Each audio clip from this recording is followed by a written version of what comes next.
The biggest problem in my summer car, it's the inventory. And honestly, it's not just my summer car. Games like The Long Drive, Supermarket Simulator, and so many others building and survival games just struggle with this one thing, managing items.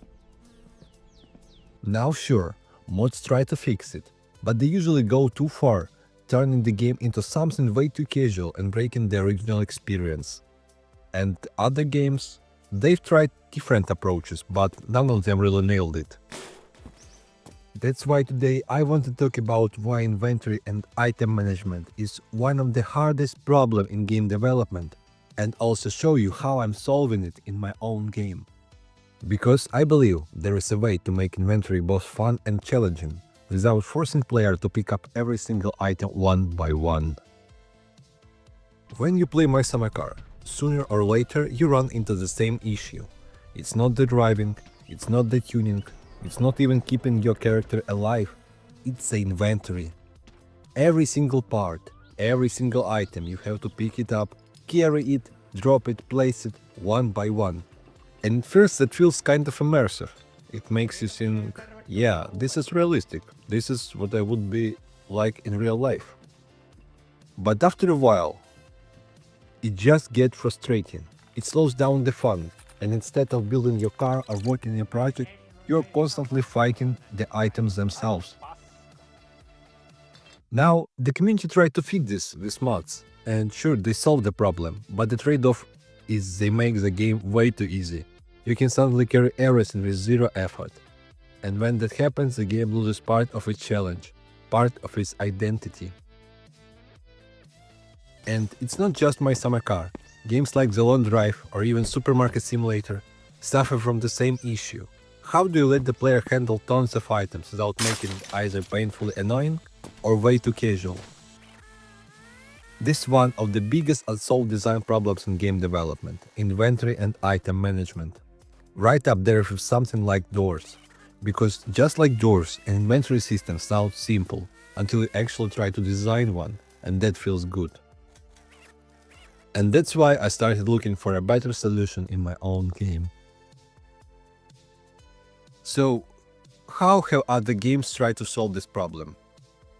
Some games try to go with simple grid or slot-based system. You know, the classic backpack or inventory screen where every item fits into neat little boxes. And yeah, it works, but it doesn't feel connected to the world. It feels more like moving icons or a spreadsheet, not handling real objects. Other games lean into chaos. They throw all your items on the ground or pile them into your car and just let physics sort it out.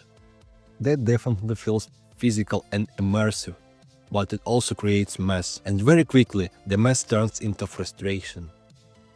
There are also survival builders that try to limit the items with the weight or volume. You can only carry a certain amount, and when you're full, that's it. The idea is solid, but again, it usually just feels restrictive instead of fun. So in the end, whether it's too rigid, too chaotic, or too casual, no one has really nailed it yet. Inventory is still this awkward middle ground where immersion, realism, and fun are constantly fighting each other. And that's exactly why I wanted to take a different approach in my own game.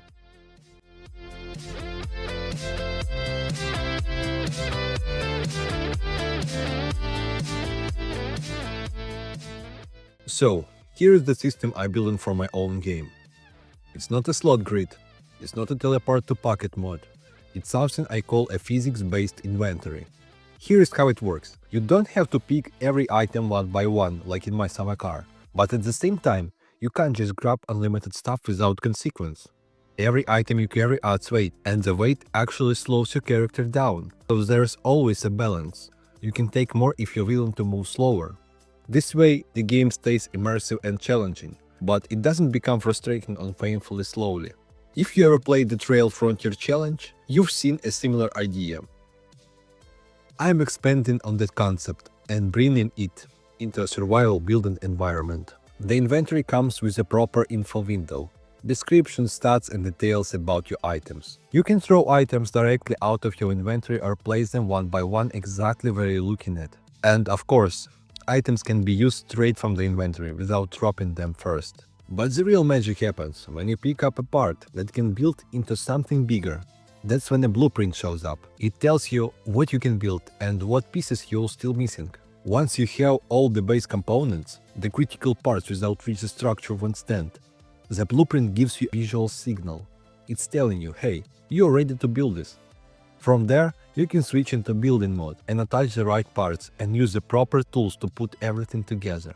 It's structured like Lego instructions, guiding you step by step. But just like Lego, nothing stops you from throwing the pieces around, stacking them however you want, or roleplaying something completely chaotic. The system gives you freedom, while still lowering the barrier for the player who wants to actually finish a build.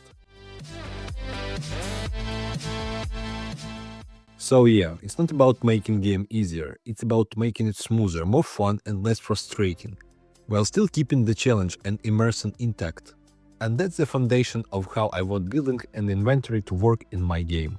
So to sum it all up, inventory has always been one of the most frustrating problems in games. From My Summer Car to the Long Drive, to survival builders and even simple simulators, developers have been struggling to make it both realistic and fun. And just like in famous dark problem, in game development, it's way harder than it sounds. That's why I decided to take a new approach.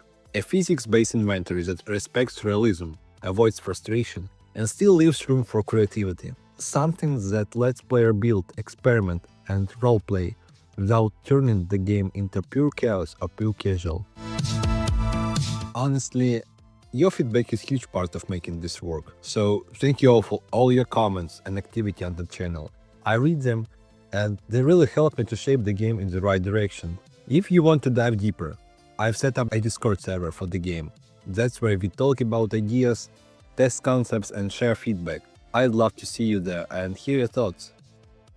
So yeah, that's my take on fixing one of the biggest problems in a game like My Summer Car. In the next devlog, I'll show you more about how the system actually works in game. But until then, thanks for watching, drop a comment with your thought, join Discord, and don't forget to wishlist the game on Steam. See you in the next one.